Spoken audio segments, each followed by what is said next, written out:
Hello everyone, it's me, Angela Martin, and welcome to another quickcast. Now, with the imminent release of macOS Sequoia, we're going to look at some housekeeping practices before the installation of the new macOS. Now, we've got a lot of ground to cover, so guys, let's not waste any more time and let's get started.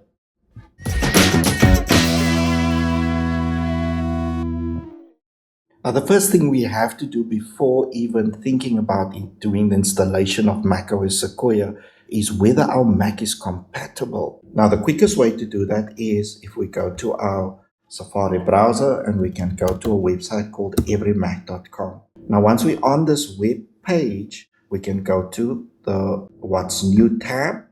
And within the What's New tab, you'll see that the first line, it says the compatibility details for macOS Sequoia. That macOS Sequoia, macOS 15 is actually a link. If we click on it, it will take us to the page which shows us all of the Mac models that is compatible. And further on, we can also identify our compatible Macs by using the model ID. Now, to find your model ID, guys, it's one of two ways.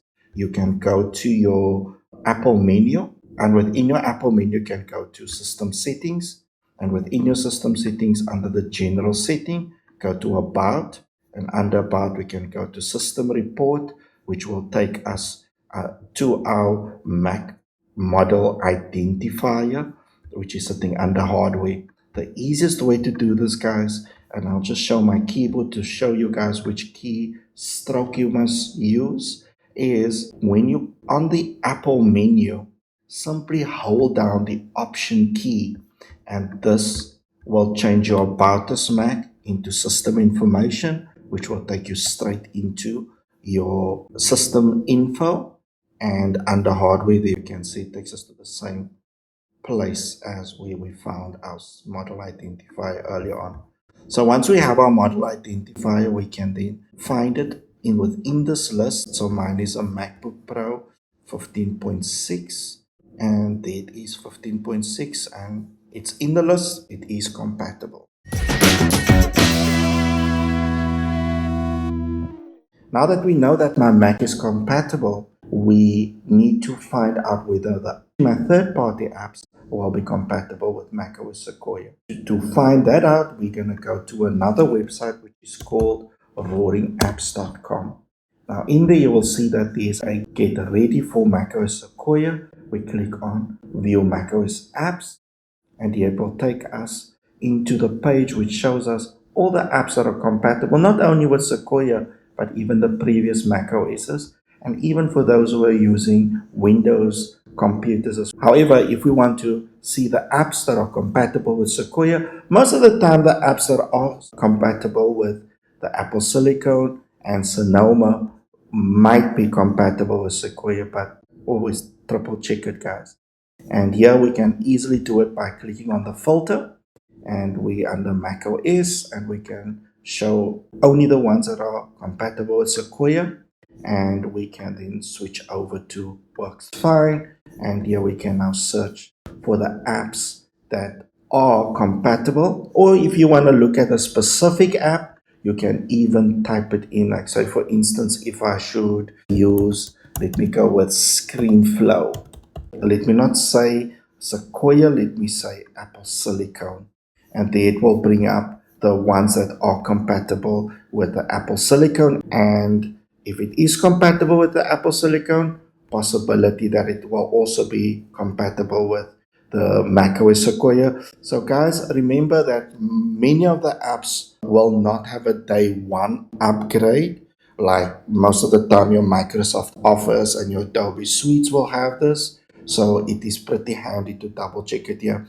If you don't find it on day one release of Sequoia under roaringapps.com, you can always go to the vendor page, which is also found under roaringapps.com. Now, when it comes down to the next step in terms of housekeeping is whether your apps are up to date.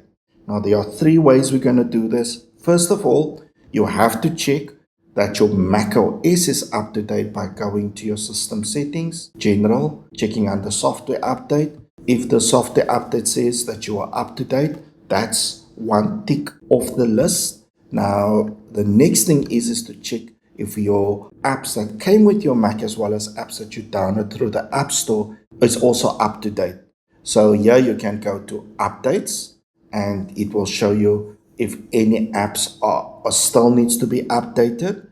If there are any other third-party apps that you have not gotten through the App Store, you can go to those apps directly. Now my Microsoft Office apps, I've gotten straight through the Microsoft Office portal. So here I would just go to Word, Excel, or PowerPoint, and I can go to the Help menu and I can check for updates there. And this is just one example, guys, but for any other third-party apps like VLC, and in under VLC you can see this for check for updates. So between the app name on the menu bar and the help menu, you tend to find the check for updates button on these third-party apps.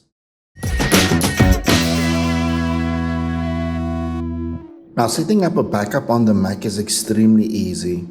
All you need is an external storage device. Now, just be aware, I'd rather use an external storage device that doesn't have any information on it or is a new one. If you are using an external storage device that have information on it, the chances is if you do set it up as a time machine backup, there's a great possibility that it will wipe out that information, as the format on the drive might not be the format that is required for the time machine backup, because as you see, the format for the time machine backup must be the format APFS or Apple File System.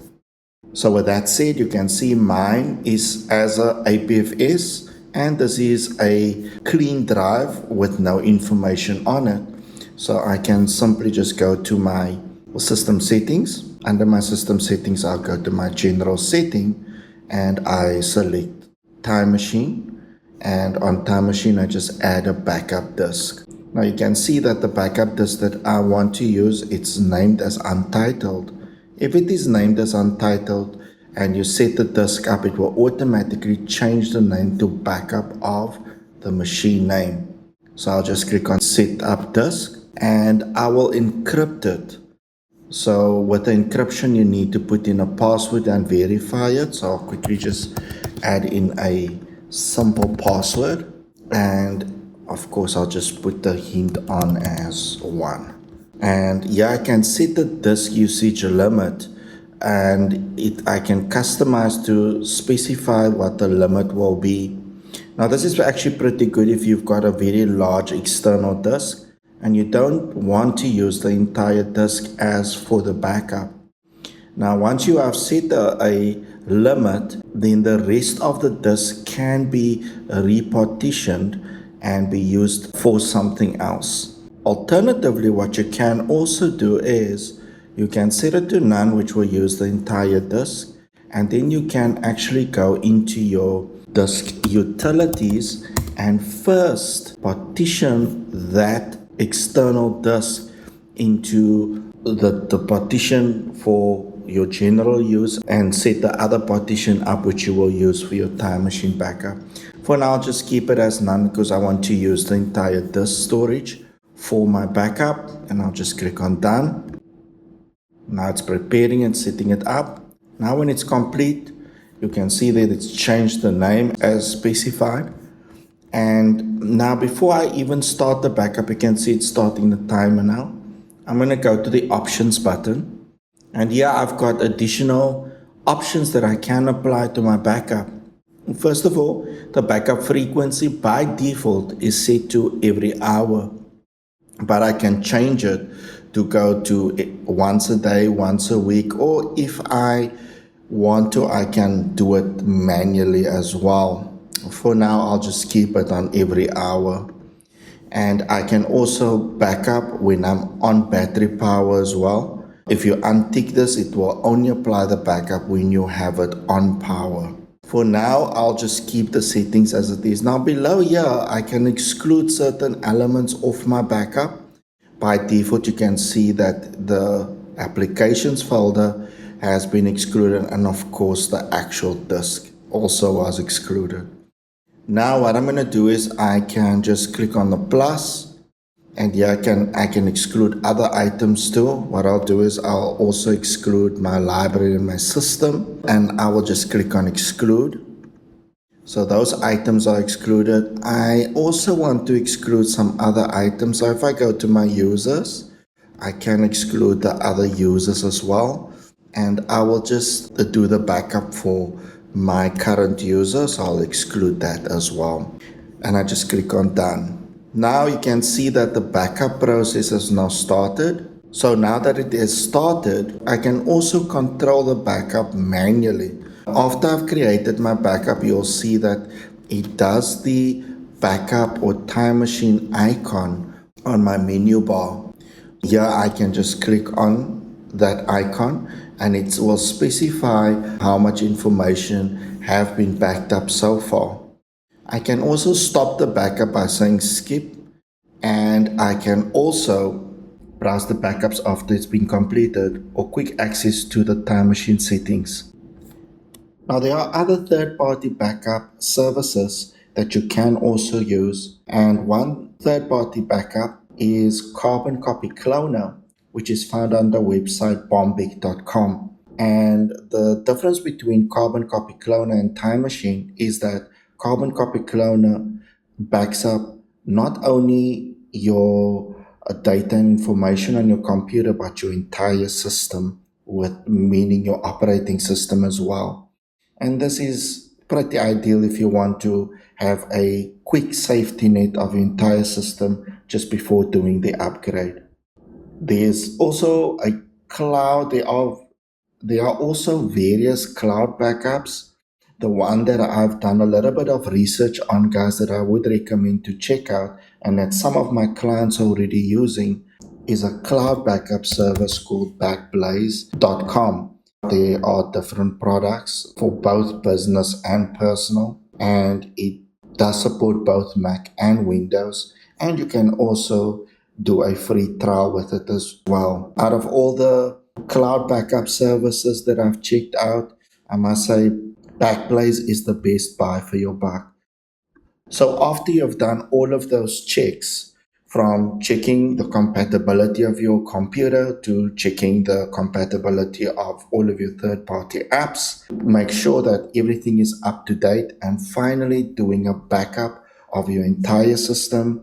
With all those important checks made, you should be ready to do the upgrade to the next macOS.